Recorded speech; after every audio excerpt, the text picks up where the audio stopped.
सभी राष्ट्रवादी और सनातनी भाइयों का स्वागत है पॉलिटिकल बस में। दोस्तों, कल आधी रात को पाकिस्तान के इंफॉर्मेशन मिनिस्टर ने एक प्रेस कॉन्फ्रेंस की और प्रेस कॉन्फ्रेंस करके ये कहा कि बतौर इंफॉर्मेशन मिनिस्टर मेरे पास खुफिया इंफॉर्मेशन आई है भारत से कि 24 से 36 घंटों के अंदर में भारत हमला करने जा रहा है पाकिस्तान के ऊपर में।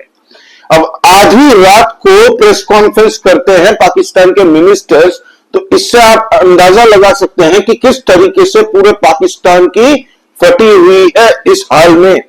अभी उनके शहबाज शरीफ बार बार फोन कर रहे हैं दोस्तों, कतर के डेप्यूटी मिनिस्टर से मिलने की बात कर रहे हैं कि आप प्लीज बचाइए, थोड़ा जो हो सरकार मदद कीजिए हमारी। फिर सऊदी के मिनिस्टरों को फोन कर रहे हैं कि आप हमें बचाइए कैसे भी करके, क्योंकि इस बार उनको भी पता है कि इस बार उनका परमानेंट इलाज होने जा रहा है, एक पूरी सर्जरी होने वाली है पूरे पाकिस्तान की। और साथ ही साथ में दोस्तों इन्होंने चाइना को भी फोन मिला रहे हैं, वहां पे कोई उठा नहीं रहा है इनके फोन, तुर्की में फोन मिला रहा है, अजरबैजान में मिला रहा है, यूनाइटेड नेशंस के पास तक फरियाद लेके खुद शहबाज शरीफ ने एक्स प्लेटफॉर्म पे ट्वीट किया है कि उसने गुहार लगाई है यूनाइटेड नेशंस को कि मध्यस्थता करिए, हम लोग जांच करने में बोलते हैं इंडिपेंडेंट जांच करवाएंगे, इंपार्शियल जांच करवाएंगे। ये जो पहलगाम आता है बेटा, जांच करने का टाइम गया, जांच जो भी होगी हमारी एजेंसीज करेगी, हमारी फौज करेगी, हमारी जम्मू एंड कश्मीर की पुलिस करेगी, पूरी भारत की एजेंसी जितनी भी है वो कर लेंगी, तुम्हारा सर्टिफिकेट की हमें जरूर नहीं है। दूसरी बात, बहुत अहम बात है दोस्तों कि हमारे देश के अंदर में जितने भी पाकिस्तानी हैं, आप सोचिए कोई 2008 से रह रहा है दोस्तों भारत में, अपना बाप का माल समझ के भारत का जमाई बन के ये लोग रह रहे हैं। देश की इंटरनल सिक्योरिटी का क्या हाल है आज की डेट में। कांग्रेस की 70 साल की सरकार ने देश को इस बुरी स्थिति में लेके आ गए हैं दोस्तों कि आज की डेट में भारत की इंटरनल सिक्योरिटी रोबस्ट नहीं है। हमारे यहां पे दोस्तों कई स्लीपर सेल्स, आपको पता है 80,000 से ज्यादा पाकिस्तानियों का आंकड़ा निकल के जो आया है, दिमाग घुमा देने वाला आंकड़ा है भारत के अंदर। ये बंदा आपको दिखा रहा हूं दोस्तों, ये खुद कह रहा है कि 2008 से ये भारत में रह रहा है। भाई साहब के पास में अभी भी पाकिस्तान का पासपोर्ट है, लेकिन इसके पास में भारत का आधार कार्ड भी है, भारत का वोटर कार्ड भी है, 10वीं और 12वीं भारत के स्कूल से पढ़ के ये पास हुआ है। भारत में अभी बैचलर ऑफ कंप्यूटर साइंस करने वाला था और करके ऑलमोस्ट कंप्लीट करके सेमेस्टर के बाद में जॉब की तैयारी कर रहे थे भाई साहब, और खुद बोल रहे हैं कि वोटर भी है, ये समझ गए आप, वोटर भी है। तो ये पाकिस्तानी स्लीपर सेल भारत के अंदर में जमाई बन के रहते हैं और कांग्रेस की सरकार में धर्मशाला बना के रखा था भारत को। तो आप एक बार इसकी खुद का बयान सुनिए क्या कहता है, फिर हम आगे चर्चा बढ़ाएंगे। सीधा तो हम लोग पासपोर्ट यहाँ वीजा कोई सिस्टम जी का पासपोर्ट इधर का नहीं बना हुआ जी, यहाँ का नहीं बना हुआ हमारा पासपोर्ट। हम ऐसे पाकिस्तानी नेशनल्स वहाँ से पासपोर्ट अप्लाई करके थ्रू लीगल तरीके से आए थे हम, ठीक है। हम यहाँ पे 17 सालों से, हम 2008 में आए थे, 24/11/2008 में। तो हमने विद इन 15 डेज यहाँ पे आते ही हमने वीजा स्टे करवाया था। तो उस टाइम पे स्टेटहुड भी था, ठीक है, तो इनका अपना ये था।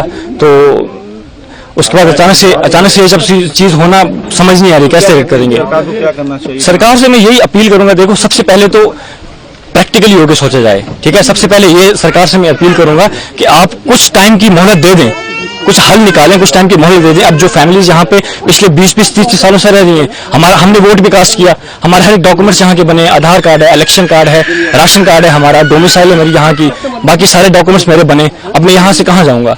मेरा 10th भी यहाँ से हुआ है, 12th भी मेरा यहाँ से हुआ है, मेरा बैचलर चल रहा है अभी। जो पहलगाम में हुआ तो आप समझते वो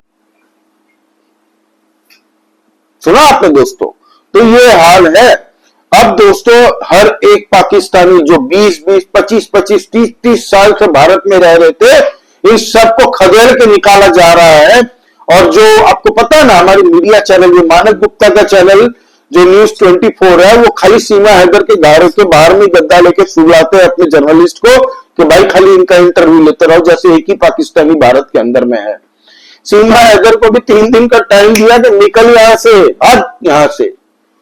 3 दिन के अंदर में वो भी जाएगी और मुझे लग रहा मानक गुप्ता और वो गरिमा मैडम छोड़ने जाएंगे वाघा बॉर्डर तक। तो ये हाल है। दूसरा केस आपको बताता हूं दोस्तों, आपका दिमाग काम नहीं करेगा। एक पाकिस्तानी महिला जिसकी शादी भारत में हुई है दोस्तों, एक सीआरपीएफ जवान के साथ में, ठीक है।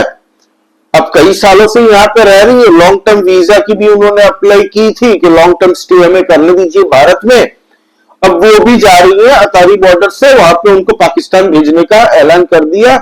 तो उनकी भी वीडियो बड़ी वायरल हो रही है। हमारे देश के अंदर के कुछ हरामी है ऐसे, I am sorry to use this word, जो कह रहे हैं कि अब तो भारत में शादी हो गई है, इन्हें क्यों नहीं रहने दिया जा रहा। आप सोचिए, पाकिस्तानी हमारे सीआरपीएफ जवान, बीएसएफ जवान, इंडियन आर्मी, इंडियन नेवी, कोई भी ऐसे सेंसिटिव प्रोफेशन में शादी करना अलाउड है क्या? कोई कंडक्ट नहीं है हमारे पास, कोई कोड इसका नहीं बनाया हुआ है कि हमारे सीआरपीएफ जवान जिसकी पास ऐसी इंफॉर्मेशन रहती है, सीक्रेट्स होती है दोस्तों, हर एक फौज की, हर एक कंट्री को जो डिफेंस सिस्टम है ना उसकी फौज होती है, फौज की सीक्रेट्स, सीआरपीएफ की सीक्रेट्स, हर एक बटालियन की अपनी अपनी होती है। उनके साथ में इनका शादी हुआ था। और कैसे हुआ था? ऑनलाइन निकाह पढ़ा गया था, ऑनलाइन वीडियो कॉन्फ्रेंस में कबूल है बोल दिया, तो मैडम की शादी हो चुकी इनके साथ में, भारत आ गई, बस गई यहां पे। अब हम लोग कभी कभी न्यूज देखते हैं ना कि हम ही ट्रैप कर लिया किसी को, हमारे देश की खुफिया इंफॉर्मेशन पाकिस्तान के पास कैसे पहुंच जाते हैं। तो ये हमारी नेशनल सिक्योरिटी में कितना बड़ा डेंट है कि सीआरपीएफ, बीएसएफ, इनमें शादी करवाई जा रही है, पाकिस्तानी लड़कियों के द्वारा करवाई जा रही है। उनको पर्टिकुलरली इनाम भी दिया जाता होगा कि हमारे स्लीपर सेल बन के भारत में ही रह जाओ, आजीवन तुम काम करो और हमें इंफॉर्मेशन पासेस करते रहो।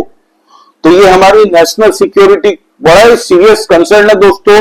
इसको लेके अलग से वीडियो बनाना चाहता था, लेकिन अभी आपके सामने ये बात रखना चाहता हूं कि अमित शाह जी के दिमाग में भी ये बात आई होगी, जब जैसे जैसे ये पाकिस्तानियों को भगाने का बात आई ना, हर एक अलग अलग केसेस बाहर आ रहे हैं। किसी को नहीं पता था कि इस लेवल तक भारत के अंदर में पाकिस्तानी भरे पड़े हैं, आपस में शादियां चल रही है। तो पाकिस्तानी पूरा एजेंडा तय करके दोस्तों कई सालों से इन लोगों ने ये सब काम किया है बैकग्राउंड में। तभी ना ये लोग खुल के बोलते हैं कि हमारे भारत के अंदर स्लीपर सेल्स की कमी नहीं है, हम जब चाहे जो चाहे कर सकते हैं। तो यही लोग इनके स्लीपर सेल्स बन के रहते हैं। एक पाकिस्तानी भारत में नहीं होना चाहिए दोस्तों, वो चाहे 40 साल से ही भारत में हो या 45 साल से हो, नहीं चाहिए। इन सबको भेजा जा रहा खदेड़ खदेड़ के। और जो लोग सोचे कि मिस एडवेंचर करेंगे, हम बचने की तैयारी में एक जगह से दूसरी जगह चले जाएंगे, उनको जो पनिशमेंट मिलेगी, किसी को नहीं छोड़ा जाएगा, क्योंकि डेडलाइन के बाद में जो भी पकड़ा जाएगा 3 लाख रुपए और 3 साल जेल, और बाद में लात मार के इनको भेज दिया जाएगा पाकिस्तान, जेल की सजा कटवाने के बाद में। तो बहुत ही जबरदस्त कंसर्न है दोस्तों ये वाला।